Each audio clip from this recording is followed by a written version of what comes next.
Assalamualaikum warahmatullahi wabarakatuh. Ya, jadi di dalam proses komunikasi itu kita harus memikirkan, mempertimbangkan banyak hal, sehingga proses komunikasi yang kemudian kita harapkan menjadi pesan promosi itu bisa menjadi efektif, yang tentunya akan bisa mencapai tujuan dari promosi sesuai yang kita harapkan. Oke, sebelum kita masuk ke dalam promosi, satu hal lagi yang ingin saya sampaikan, ya, bahwa di dalam suatu proses komunikasi itu sering-sering ada hal yang bisa menjadi pendorong tercapainya pemahaman yang lebih dalam, lebih mengena, atau sebaliknya ada juga hal-hal yang bisa menghambat proses tersebut, ya. Jadi proses komunikasi itu, katakanlah kita bahas yang menghambat dulu. Kalau proses komunikasi itu mengalami hambatan, bisa juga yang bersifat teknis maupun yang bersifat non teknis. Yang bersifat teknis, misalnya Anda menyaksikan video yang saya sampaikan ini sebagai media saya untuk menyampaikan kuliah tentang promosi, lalu kemudian video ini ternyata rekaman gambarnya nggak bagus, ya, mungkin buram, mungkin juga bergerak, mungkin juga pecah-pecah, gitu.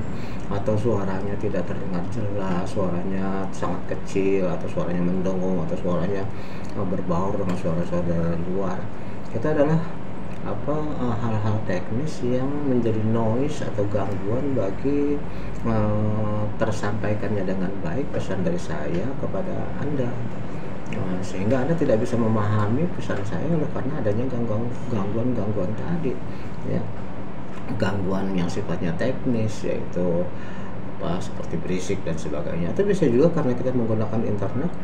Tapi ketika Anda mendengarkan pesan ini melalui media sosial seperti YouTube, ya, ada gangguan sinyal, sehingga penangkapan dari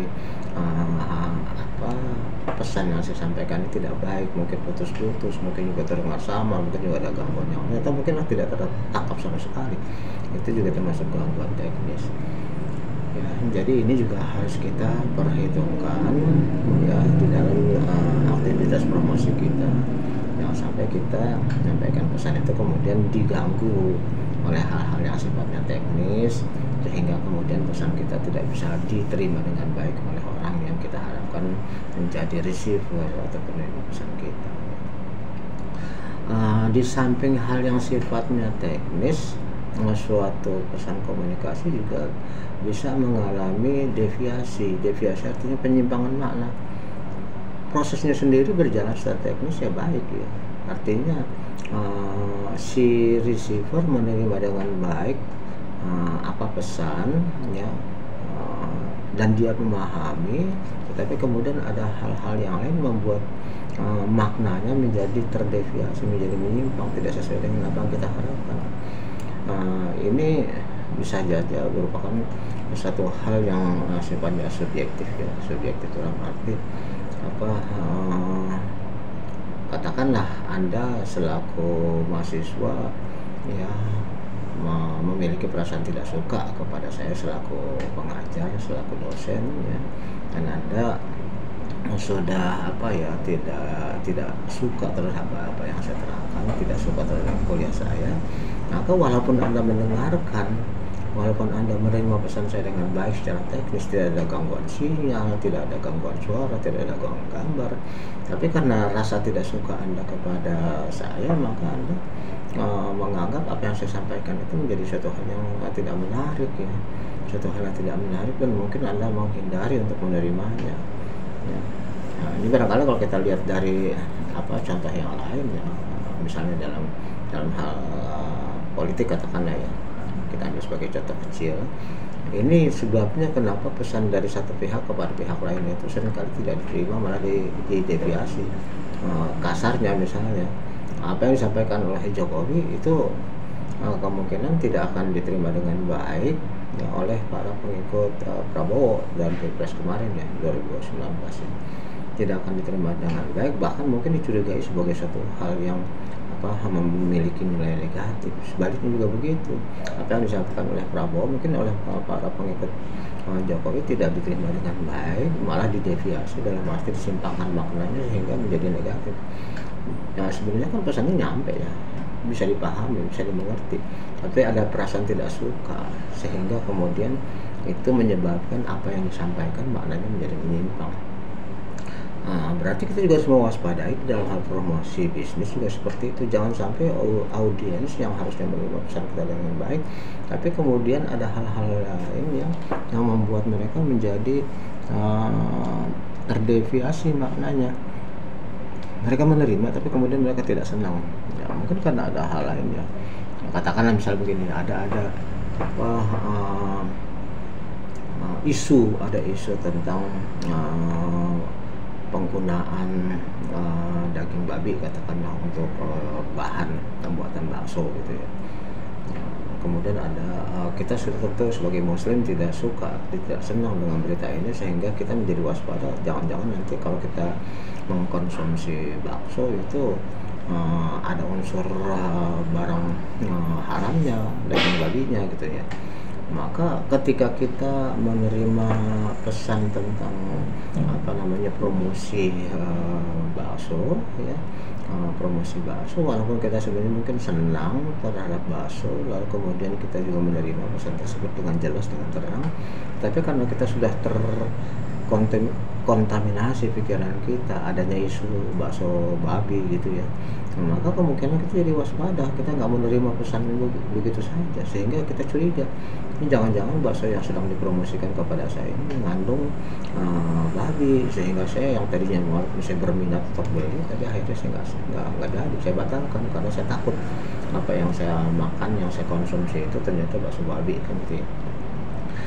Jadi dalam hal ini pesan tadi sebenarnya sampai kepada kita dengan baik, tapi ada hal lain yang menyebabkan kita membatalkan, mengurungkan ini kita niat kita untuk mengkonsumsi suatu barang sesuai dengan promosi yang kita terima gitu ya. Ini hal-hal yang bisa menyebabkan kita membatalkan atau paling tidak kita menunda pembelian bakso meskipun pesan promosinya sampai kepada kita, itu hal yang menghambat. Tapi sebaliknya bisa juga kadang-kadang kita menerima pesan itu ada faktor-faktor yang menjadi pendorongnya ya. Pesan dari pendorongnya itu tadinya kita tidak tahu nih, tidak berminat, tapi kemudian ada referensi dari teman-teman atau dari orang-orang terdekat kita yang menyarankan pembelian atau penggunaan dari suatu barang. Contohnya begini, kita tidak terlalu kenal dengan suatu barang, kita juga mungkin tidak pernah menerima pesan promosinya, tapi kemudian ada dari pihak keluarga kita, teman kita, atau saudara kita, atau orang tua kita yang memberitahu kita tentang suatu barang, dan kemudian mereka menceritakan bahwa mereka merasa puas dengan penggunaan barang tersebut, dan mereka kemudian menyarankan kita kalau beli sesuatu yang terkait dengan produk tersebut, beli aja merek ini gitu. Nah, itu referensi yang seperti itu kan yang sering kita sebut sebagai testimoni ya. Testimoni dari para pengguna suatu produk yang kemudian mereka mengeluarkan suatu testament, suatu statement, suatu komen, suatu pendapat tentang produk yang sudah mereka gunakan, sehingga atas dasar testimoni atau referensi tersebut kita akhirnya terdorong, kita menjadi lebih mempercayai untuk mau menggunakan produk tersebut. Oke, jadi sampai saat ini yang bisa kita pahami adalah bahwa dalam mempromosikan produk sebagai suatu pesan komunikasi, berarti ada hal-hal yang harus kita perhatikan. Di samping kita harus melakukan encoding pesan dengan tepat, memilih media dengan tepat, kemudian menyusun pesannya sendiri dengan efektif, dan memilih sasaran yang baik, memilih waktunya yang baik ya. Kemudian juga kita harus memperhatikan hal-hal di luar itu, baik secara teknis maupun non teknis ya, baik yang akan menjadi penghalang bagi kita untuk bisa memaknai satu pesan dengan baik, atau bisa juga mendorong kita menjadi memaknai pesan tersebut baik. Nah, jadi inilah proses komunikasi yang menjadi dasar dari aktivitas promosi. Apakah promosi kita akan menjadi lancar atau promosi kita menjadi terhambat, maka tergantunglah kepada kita apakah kita memahami proses ini dengan baik. Karena tanpa komunikasi yang baik, kemungkinan besar proses promosi yang kita lakukan itu menjadi kurang lancar, atau bahkan tidak seperti yang kita harapkan hasilnya. Saya ambil contoh seperti ini nih, dan ini sering saya contohkan. Saya ambil sebagai contoh. Dulu ada suatu iklan rokok. Iklan rokok itu adalah, mungkin sekarang rokok itu udah nggak ada lagi. Rokok itu adalah rokok, namanya rokok perdana, lambangnya adalah angka 1. Si rokok perdana ini dengan gencar melakukan promosi, dan termasuk juga promosi yang dilakukan melalui televisi ya. Saya masih ingat banget waktu itu ya, di televisi rokok perdana ini menggunakan suatu visualisasi adalah orang-orang yang sedang bersiap untuk lomba lari ya. Mereka semua start berjejer berbaris gitu untuk bersiap-siap untuk lari ya, sambil menunggu aba-aba atau fluid dari wasit ya. Maka kemudian setelah mereka bersiap, terdengar fluid ya, sehingga berdasarkan fluid itu mereka pun melesat lari ya. Nah, disitulah kemudian digambarkan, divisualisasikan bahwa ternyata ada satu orang yang lari melesat paling jauh di depan, dan mereka yang lain ketinggalan ya. Maka kemudian ada running tag di bawahnya tuh, ada tulisan komen terhadap situasi yang digambarkan itu. Komennya berbunyi seperti ini: kalau bisa nomor 1, kenapa 2, 3, 4 gitu ya. Ya mungkin maksudnya daripada nomor 2 ya, urutan kedua, urutan ketiga, urutan keempat ya, pastinya dalam satu lomba lari akan nomor 1 dong, pasti yang nomor 1 kan yang akan jadi pemenang. Tetapi penggambaran seperti itu dan kemudian pembuatan running text yang seperti itu, kalau bisa nomor 1 kenapa 2, 3, 4 ya, ternyata berdampak yang tidak seperti yang mereka harapkan. Karena ternyata yang diiklankan bukan rokok perdana, memori orang itu lebih teringat atau lebih tertuju kepada 2, 3, 4, yaitu rokok merek lain. Sehingga ketika ada pesan itu mereka terima tentang rokok tersebut, maka mereka seperti diingatkan adanya itu rokok lain ya, rokok di Samsung yang mereknya adalah 2, 3, 4. Orang akan melihat ini sebagai satu kontraproduktif iklannya ya, karena dia seharusnya mengiklankan rokok perdana, tapi di memori orang itu ada rokok merek lain, dan justru itu diingatkan oleh iklan si rokok perdana ini, sehingga menjadi iklannya tidak mengena. Orang bukannya ingat kepada rokok perdana, tapi rokok 2, 3, 4. Nah, jadi berarti di dalam proses encodingnya itu si pembuat iklan kurang jeli, kurang memperhitungkan apa memori yang ada di benaknya si receiver atau konsumen.